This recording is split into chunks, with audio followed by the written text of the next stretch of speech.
सर्व पत्रकार बंधूंचं आणि सर्व आमच्या पत्रकार मित्रांचं मी मनापासून या ठिकाणी स्वागत करतो।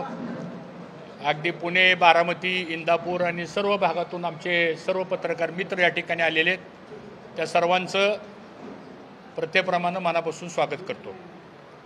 आजची पत्रकार परिषद ही 3 गोष्टी करता मी या ठिकाणी आयोजित केलेली आहे। इथं आपल्याकडे येण्याच्या अगोदर मी कालच संध्याकाळी आमच्या सगळ्या प्रमुख कार्यकर्त्यांना फक्त SMS पाठवला की आपल्याला राजकीय निर्णय आपल्याला घ्यायचा आहे, तर याबद्दल आपण काय करायचं म्हणून निरोप दिल्यानंतर अगदी अल्पशा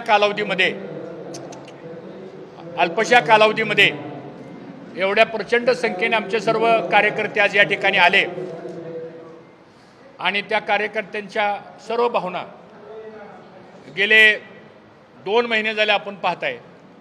त्या सर्वांचा आग्रह आहे की काही झाले तरी तुम्ही विधानसभेची निवडणूक भाऊ तुम्ही लढवली पाहिजे, असा आमच्या सगळ्या कार्यकर्त्याचा, छोट्या मोठ्या सगळे कार्यकर्ते, सर्व पदाधिकाऱ्यांचा हा प्रचंड आग्रह आहे। 2 महिने झाला आम्ही प्रत्येक गावागावामध्ये जातोय, दौरे करतोय। आपणही बरेचसे पत्रकार त्या दौऱ्यामध्ये होता आणि म्हणून आज विधानसभेच्या निवडणुकीच्या संदर्भामध्ये नेमका निर्णय आपण काय घ्यायचा याकरता मी मागच्या 4-5 दिवसापूर्वी महाराष्ट्र राज्याचे उपमुख्यमंत्री आदरणीय देवेंद्र फडणवीस साहेबांना भेटायला गेलो। 1.5-2 तास त्यांची आणि माझी सविस्तर चर्चा या सगळ्या राजकीय भूमिकेच्या संदर्भामध्ये झाली आणि त्यांनी पण काय प्रस्ताव माझ्याकडे ठेवले, मी पण माझी काय भूमिका त्यांच्यासमोर मांडली आणि शेवटी चर्चेअंती त्यांनी सांगितलं की आता निवडणूक लढवायची असेल तर ही जागा जी इंदापूरची आहे, ही जागा महायुतीमधल्या जे कोणी विद्यमान सदस्य असतील हे तेच लढवणार आणि दुसरा काय पर्याय आपण तुमच्या बाबतीमध्ये काढू। परंतु तो दुसरा पर्याय जो होता तो पर्याय व्यक्तिशः माझ्याही सर्व कार्यकर्त्यांच्या त्याला संमती नव्हती। व्यक्तिशः मलाही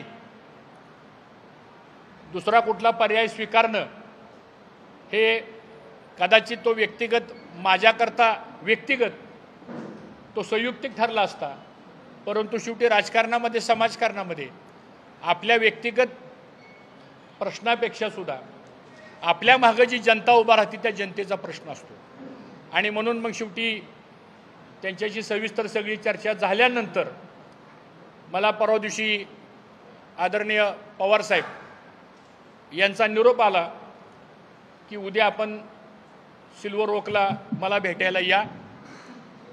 यापूर्वी वसंतदादा शुगर इन्स्टिट्यूटची आमची जी बैठक होती नियामक मंडळाची, त्या बैठकीच्या वेळेस पण